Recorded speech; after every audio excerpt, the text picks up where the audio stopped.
Welcome to the Financial Quarterback with your host, Jim Lineweaver. Hi, I'm Jim Lineweaver, your financial quarterback since 1993.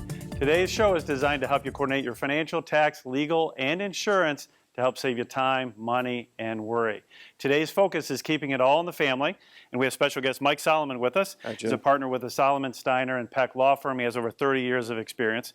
So, Mike, when it comes to a will, a lot of people think that they're going to be passing their assets to their kids, but then eventually it's going to get over to their grandkids. But that's not always the case, is it? No, as a matter of fact, it typically is not the case. Most estate plans provide that upon the mom and dad's death, it goes to their children, and then the children's documents control what happens to the assets.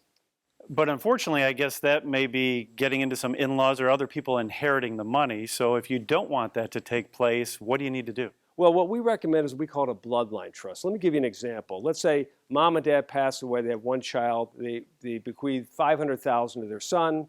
If it goes if it goes right to the son on his death, it's going to end up going possibly to his spouse.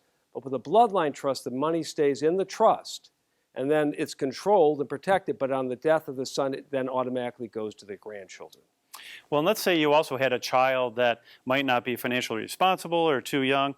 I guess you could have a co-trustee if they couldn't be just a trustee of their own trust themselves, correct? That's right. So, for example, this trust could provide co-trustees to manage the money. It's a private document, so you're avoiding probate. And more importantly, when the assets are in this trust, if they're not taken out of the trust, if that child has creditor problems, except for the IRS, it's protected. And also, if the child gets a divorce, the soon-to-be ex-daughter-in-law or ex-son-in-law won't have any access to the monies, and you're ensuring that your dollars are end up going to your grandchildren. Yeah, recently I had my trust redone because I wanted my kids to get distributions at a certain age, but because I thought, to make sure that they're going to be responsible and stuff as they mature. But the key was that I was actually distributing the money out of the trust to them, and that subjects them to claims and creditors and everything else. So we had to rewrite the trust to keep the money in the trust, and then they could go out and buy a car, buy a house, whatever they want. But because it was being bought inside that trust, it was providing added protection, correct? Yeah, that's exactly what we do with the bloodline trust. That's a good plan.